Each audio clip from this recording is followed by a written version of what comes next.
All right, good afternoon or good morning, and welcome to your lesson on slope. We've talked about slope the past couple days, and so we're going to now bring it all together.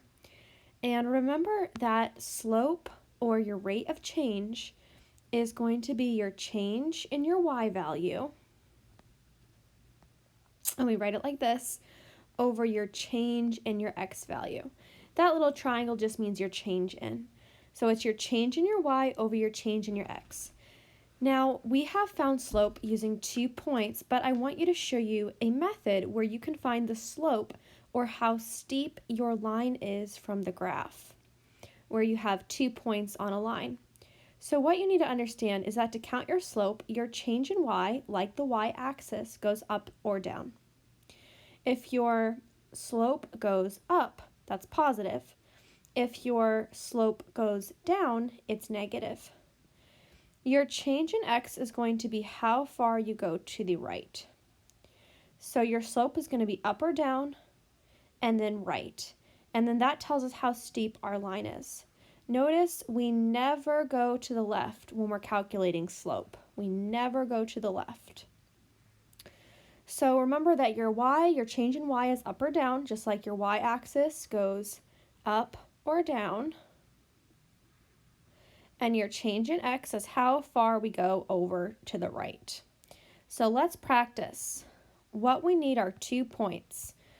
And on every line, you're going to have many, many, many points, an infinite number of points, but all we need are 2. So for example 3a, I've given you the 2 points, -5, -3, and -2, 2. So starting at the first point that we get to, when we start on the left side and go across the graph, the first point that we see is -5, -3, and the second point is -2, 2. So to find our slope graphically, we're going to count how many places we go up and how many we go over to the right. So let's draw a triangle so that we can easily visualize this.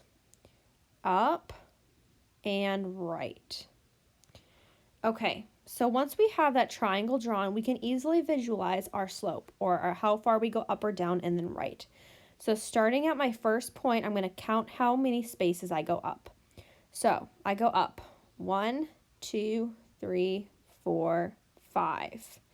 So remember that we use m for slope.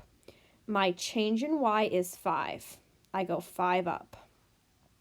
Okay. We always write slope as a fraction. Now, after I've gone 5 up, I need to see how many points or how many spaces do I go over to the right to get to my second point. So starting at 5 up, I have to go right 1, 2, 3 spaces to get to my second point. So I go up 5, right 3. So my slope is 5 over 3. And the reason it's a positive slope is because I go up 5, right 3 to get to my next point. Let's try another one. Again, keep in mind that your slope is your change in y over your change in x. Y is up or down, x is left, x is right.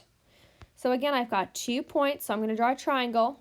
Now, when I go from the left side of my graph, which is on this side, over to the right, the first point that I see is right here. So I'm going to start there.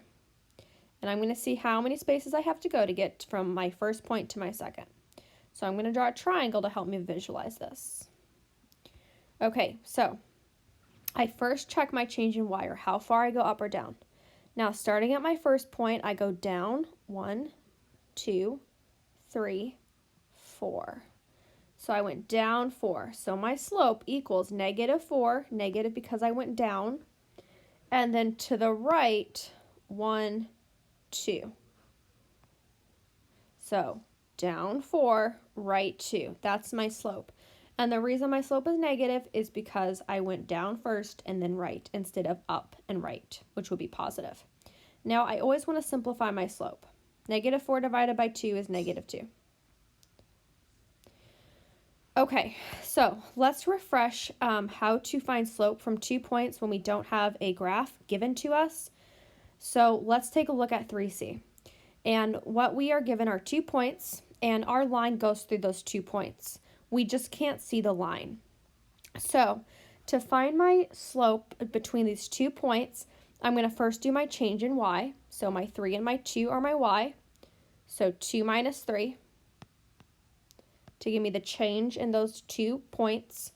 And then over my change in x, which is 1 minus negative 4, because 1 and negative 4 are my x's. Okay, so 2 minus 3 is negative 1. Keep, change, flip. 1 plus 4 is 5. So my slope is negative 1 over 5. So if I were to graph these points, then my line to get from one point to the next, I would go down 1 and right 5. And if I were to visualize this on a graph, negative 4, 3 might be probably about right there. And then 1, 2 would be right 1 up 2 about there. And I would go down 1, right 5 to get from one point to the next. Okay, let's try one more with 2 points.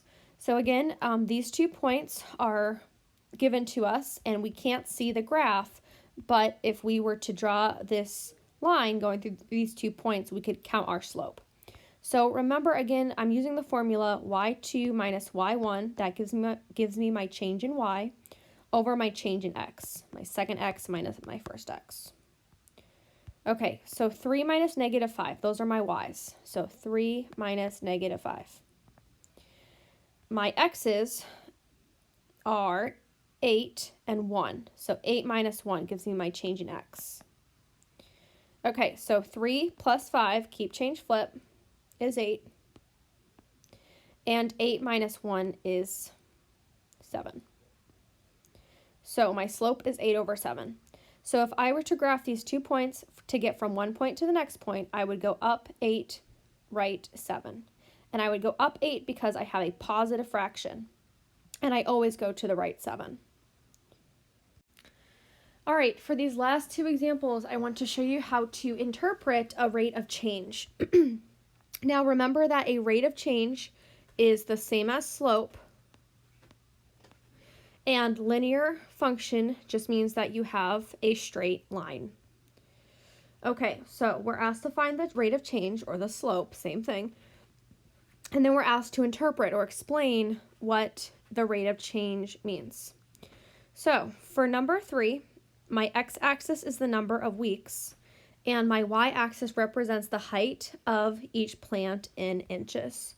So since I've been given a graph and I have 2 points, I can easily calculate my slope without using my formula, y2 minus y1 over x2 minus x1. So I'm just going to use my points. Now notice I have 2 points here, I have 2 points here, 2 points here. It does not matter which 2 points you use, you will get the same slope. You'll just have to simplify your fraction if you use 2 points that are far away. So I'm going to use my first 2 points, 0, 3, and 2, 4. So my change in y to get from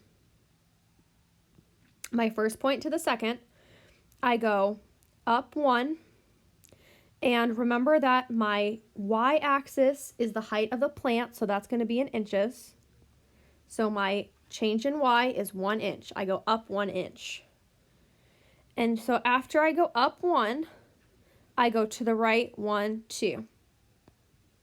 Now, what does my right 2 represent? Well, whenever I go to the right, that's representing the number of weeks. So we would say 1 inch every 2 weeks. Now, another way we could think of this is we could make an XY chart. So the weeks is the X and the inches is on the Y side, or on the right. At 0 weeks, you have a plant that's 3 inches tall. And at 2 weeks, you have a plant that is 4 inches tall.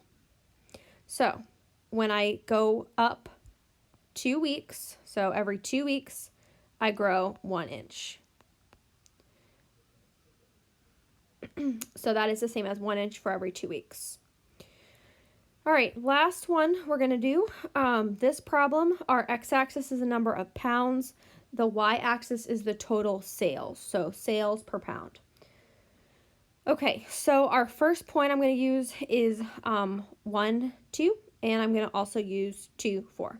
So the point 1, 2 means that at 1 pound you have $1 in sales, and at 2 pounds you have $4 in sales. So our change in Y, we go up, 1, 2, up 2.